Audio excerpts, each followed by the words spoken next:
আমন্ত্রণ সংবাদ এক নজরে, সঙ্গে আছি মোহাম্মদ ওয়ালিউল্লাহ।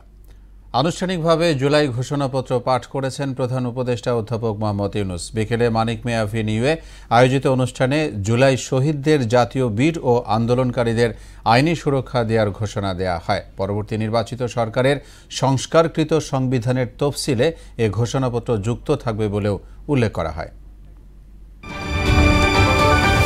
জুলাই গণঅভ্যুত্থান দিবস উপলক্ষে রাত ৮টা ২০ জাতির উদ্দেশ্যে ভাষণ দেবেন প্রধান উপদেষ্টা প্রফেসর মোহাম্মদ ইউনূস। বাংলাদেশ টেলিভিশন ও বাংলাদেশ বেতার ভাষণটি সম্প্রচার করবে।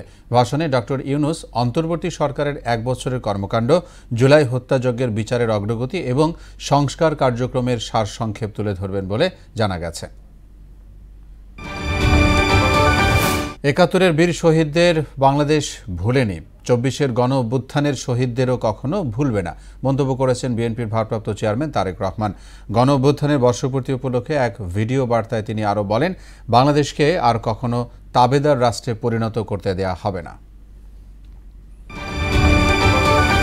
সংস্কার ও ফ্যাসিবাদের বিচারের আগে নির্বাচন হলে দেশে বিদ্রোহ হবে বলে হুঁশিয়ারি দিয়েছেন জামাতের সেক্রেটারি জেনারেল মিয়া গোলাম পরোয়ার। কোনো চাপের কাছে নতি স্বীকার না করতে সরকারের প্রতি আহ্বানও জানান তিনি। রাজধানীর মহাখালীতে সমাবেশ ও গণমিছিল কর্মসূচিতে গোলাম পরোয়ার এসব কথা বলেন।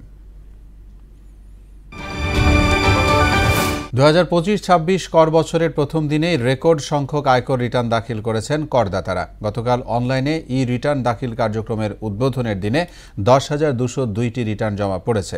আজ জাতীয় রাজস্ব বোর্ড এ তথ্য জানিয়েছে। গত বছর প্রথম দিনে ই রিটার্ন দাখিল করেছিলেন মাত্র ২,৩৪৪ জন।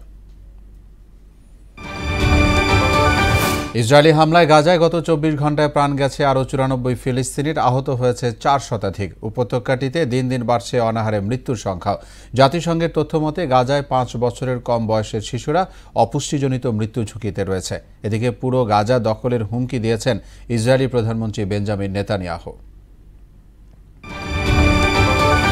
গত ২৮ জুলাই ওয়েস্ট ইন্ডিজের বিপক্ষে টি-20 ম্যাচ আম্পায়ারের সঙ্গে বাজে আচরণ করে শাস্তি পেলেন অস্ট্রেলিয়ার ক্রিকেটার টিম ডেভিড। তাকে ম্যাচ ফির ১০% জরিমানা করা হয়েছে এবং নামের পাশে যোগ হয়েছে একটি ডিমেরিট পয়েন্ট।